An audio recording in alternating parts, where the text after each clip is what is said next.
Direct investisseur, la suite avec un CAC sur les 4461 points en hausse de 1,90%. Pour en parler avec nous tout de suite, le stratégiste du courtier IG, Alexandre Baradez. Bonjour Alexandre. Bonjour à tous. Voilà, le rebond semble se confirmer, en tout cas après la progression d'hier, nouvelle hausse.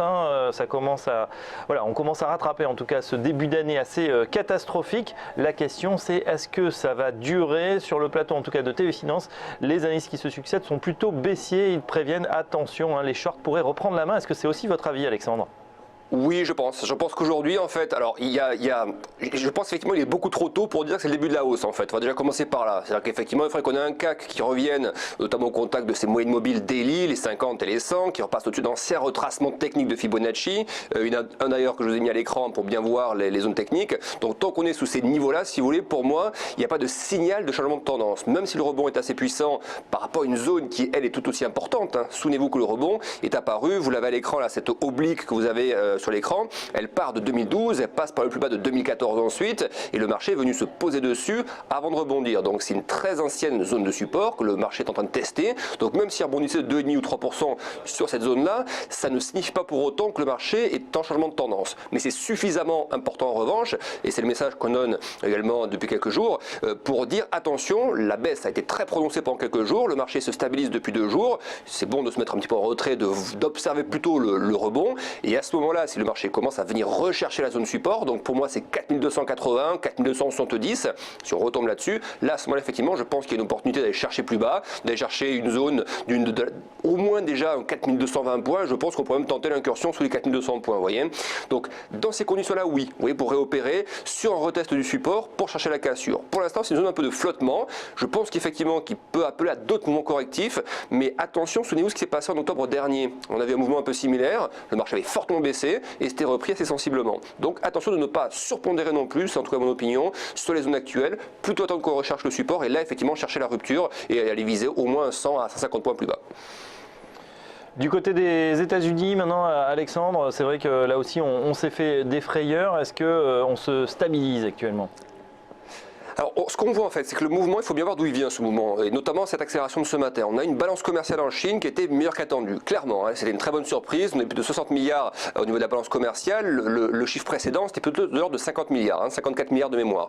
Donc, il y a une amélioration de la balance avec des importations qui sont moins mauvaises qu'attendues et des exportations qui sont moins mauvaises. On ne dit pas qu'elles sont bonnes, on dit qu'elles sont moins mauvaises qu'attendues, et il y a potentiellement un effet saisonnier sur la balance commerciale chinoise au mois de décembre.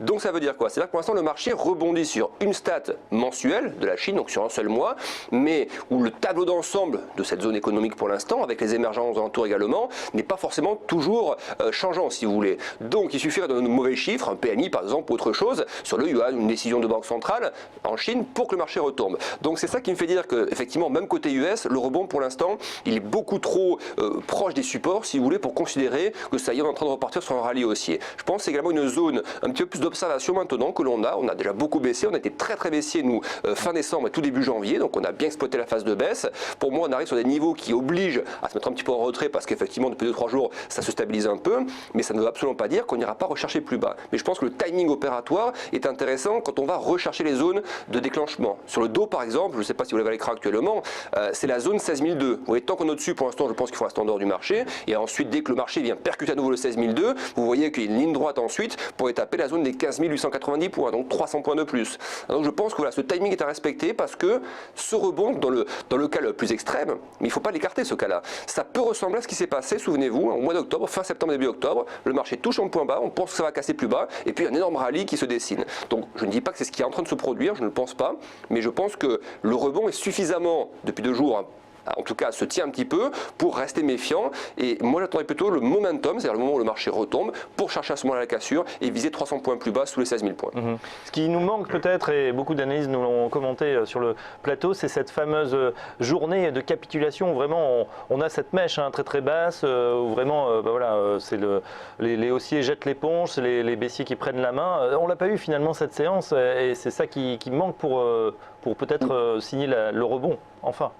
Oui, je suis assez d'accord avec vous, effectivement. C'est-à-dire qu'on a déjà une grosse semaine dernière où la mèche en hebdomadaire est quand même assez monstrueuse. Hein. Mais effectivement, on a senti qu'il y avait une accélération à la baisse, mais il n'y a pas eu de sell-off comme on a eu au mois d'août, par exemple, ou en septembre, avec des journées à -4, -5, où il y a vraiment des mouvements violents, une volatilité qui a explosé le plafond. Là, on est sur des mouvements qui sont quand même assez raisonnables. Même si c'est la baisse continue, les mouvements n'étaient pas violents en termes d'accélération.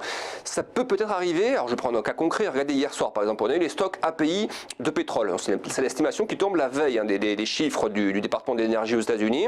Il est donné par le secteur des pétroliers aux États-Unis et ce stock, il était hier revu en baisse. Donc c'est plutôt une bonne nouvelle. Ça veut dire que normalement l'économie américaine a consommé. Mais il y a d'autres composantes des stocks API, je pense notamment aux distillés par exemple, qui eux ont vu les stocks bondir très fortement. Et si cet après-midi, les stocks de l'EIA, donc ce sera à 16h30, hein, alors que le marché s'attend donc à une baisse des stocks, si on a à nouveau un gonflement des stocks et donc une déception par rapport au stock API d'hier soir, ça pourrait être un catalyseur pour ramener le baril vers les $30, le faire percer les $30 et à ce moment-là les indices suivraient peut-être. Vous voyez, ce type d'information-là, d'éléments-là, peut être effectivement le gros catalyseur dont vous parlez et l'élément qui puisse faire accélérer assez fortement les marchés à la baisse. Ouais, mais justement, moi je pense qu'il ne faut pas spéculer sur une possibilité. Il faut chercher et attendre le moment où le marché touche le niveau, le support, et à ce moment-là, il me semble que le timing est bon. Mais il faut attendre que l'événement se déclenche. Parier à l'avance ou spéculer à l'avance sur un peut-être événement, ça me semble risqué, alors qu'attendre que le marché retombe, reprenne son souffle et recherche le support, le timing me paraît quand même meilleur. Ouais, les stocks pétroliers, effectivement, ça sera finalement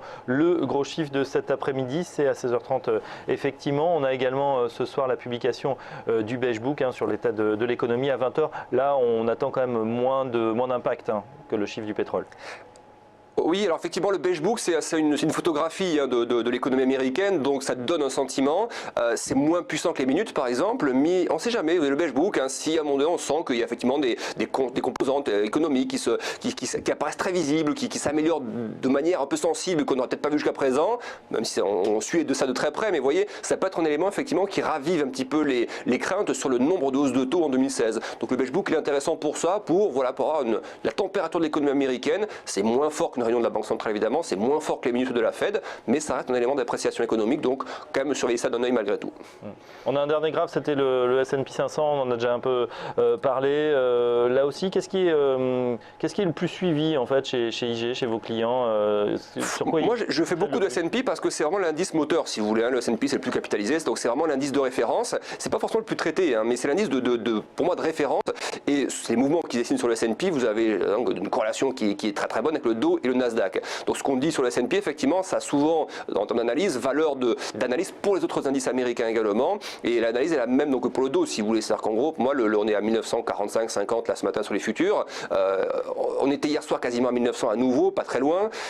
Mais on vient de très haut, on vient de plus de 2000 points, si vous voulez. Donc on est dans une zone où on est toujours assez proche des supports. On a rebondi certes un petit peu, mais le rebond est trop bas pour l'instant pour permettre de dire effectivement qu'on a un bottom. Donc moi, je pense vraiment une phase où il faut pas hésiter à se mettre un peu en retrait et on attend de voir ce que fait le marché après ça. Soit ça pousse pendant plusieurs jours et on va rechercher des niveaux élevés et effectivement on reconsidérera un scénario différent. Pour l'instant c'est très bas, il suffirait d'une moindre mauvaise nouvelle, de la moindre mauvaise nouvelle pour que ça retombe à 1009 et là un retour à 1009 pour moi ça n'allait direct vers 1870, 1850 points. Donc je pense qu'il y aura derrière entre 30 et 50 points de plus à aller chercher à la baisse. Voilà Alexandre Bardès, donc le stratégiste du courtier IG qu'on retrouvera à partir de 11h. C'est le Market Live, un quart d'heure de macroéconomie et 3 quarts d'heure d'analyse technique pour en savoir plus. Merci Alexandre et merci. À très bientôt sur cette antenne. Alexandre Bardès, en tout cas prudent également quant à la hausse de ces 2 jours. Le CAC actuellement à 4457 plus 1,80%. Le CAC justement, le futur CAC, on va en parler tout de suite avec Eric Seban, le trader et formateur coach chez Perceval Finance Conseil. À tout de suite.